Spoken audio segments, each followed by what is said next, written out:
ఒక 6 మత్స్యకారుల గ్రామాల్లో మన బోయపాడు కానీ డిఎస్ పురం కానీ రాజన్నపేట కానీ అలాగే దొండపాక గ్రామం కానీ అక్కడ వ్యర్థాలన్నింటినీ వాళ్ళ సముద్ర జలాల్లో వదిలేయటం వల్ల అనేక వేల మంది మత్స్యకారులు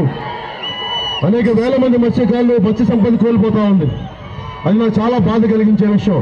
మీరు ఉద్యోగాలు ఇవ్వకపోగా ఆ వ్యర్థాలన్నింటినీ సముద్ర జలాల్లో వదిలేసి రెగ్యులేషన్స్ అంటే కాలుష్య నియంత్రణ మండలి రెగ్యులేషన్స్ పాటించకుండా మీరు వదిలేయటం వల్ల అక్కడ మత్స్య సంపద మీద ఆధారపడ్డ మత్స్యకారులు వెళ్ళిపోతా ఉన్నారు. ఆఖరికి ఈ దీంట్లో కనీసం మత్స్య కార్మికులకి బోట్లు కట్టుకునే పరిస్థితులు, తెప్పలు కట్టుకునే జట్టీలు కూడా తెలుగుదేశం ప్రభుత్వం కల్పించలేకపోతా ఉంది. ఇది నాకు చాలా బాధ కలిగించే అంశం.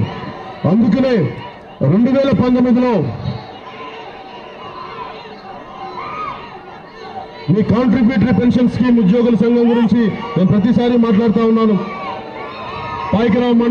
పాయకరావుపేట మండలం సంబంధించి సిపి కాంట్రిబ్యూటరీ పెన్షన్ స్కీమ్ గురించి నేను చాలాసార్లు మాట్లాడాను. ప్రతి సభలో మాట్లాడతాను. నేను ఒక ప్రభుత్వ ఉద్యోగి కొడుకుని మీ ఆవేదనను అర్థం చేసుకున్నాను.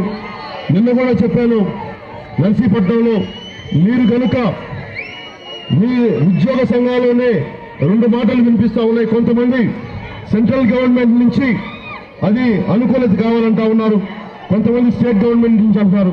ఒకసారి అది కూడా మీరు 2 క్లారిటీ తెచ్చుకోండి. అది కాకుండా రాష్ట్ర పరిధిలో ఉన్నదైతే ఖచ్చితంగా మీరు జనసేన పార్టీకి కానీ పూర్తి మెజారిటీ ఇస్తే కాంట్రిబ్యూటరీ పెన్షన్ స్కీమ్ ఖచ్చితంగా రద్దు చేస్తాం. మేము తీర్మానం చేసి పంపిస్తాం. అలాగే అది సెంట్రల్ పరిధిలో అయితే మేము తీర్మానం చేసి అసెంబ్లీలో దాన్ని ఖచ్చితంగా సెంట్రల్ గవర్నమెంట్ పంపించి దాన్ని రద్దు చేసే ప్రాసెస్ మేము మొదలు పెట్టాలి. మీకు సవినయంగా తెలియజేసుకుంటున్నాను. అలాగే ఉద్యోగ అవకాశాలు మనకి ఉపాధి అవకాశాలు కానీ మత్స్యకారులు కానీ అలాగే ఎకనామిక్ బ్యాక్వర్డ్ క్లాస్ ఆర్థికంగా వెనుకబడిపోయిన తరగతుల వారికి కానీ ఏ మూలకెళ్ళినా హాస్టల్స్ పాపం చదువుకోలేని పరిస్థితుల్లో ఉన్నారు. కార్పొరేట్ హాస్పిటల్ కాలేజీలు చదువుకోలేని పరిస్థితులు ఉన్నారు. అలాంటి ఎకనామిక్ ఆర్థికంగా వెనుకబడిన తరగతుల వారికి జనసేన పార్టీ ప్రత్యేకించి హాస్టల్స్ పెడుతుంది. ప్రత్యేకంగా వారికి అండగా ఉంటుంది. వారిని ఆర్థికంగా ఆదుకుంటామని చెప్పి మీకు సవినయంగా తెలియజేసుకుంటాను. ఎందుకంటే కేవలం పేరుకే పాపం కుల సంగతి కానీ ఆర్థికంగా అన్ని రకాలుగా వెనుకబడిపోయిన తరగతుల వారికి జనసేన పార్టీ అండగా ఉంటుంది.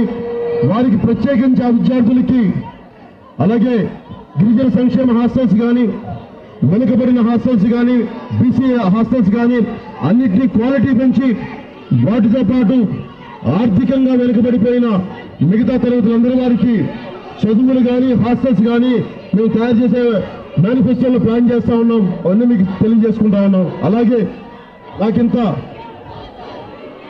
ఘనమైన ప్రేమని, ఇంత అండంగా ఇంత ఆదరణ ఇచ్చిన మీ అందరికీ అండగా ఉంటానని తెలియజేస్తూ పాయకరావుపేట యువతకి, మీ అందరికీ ఆడపడుచుకి, అక్క చెల్లెలకి, ప్రతి ఒక్కరికి నా హృదయపూర్వక కృతజ్ఞతలు తెలియజేసుకుంటూ సెలవు తీసుకున్నాను. జై హింద్.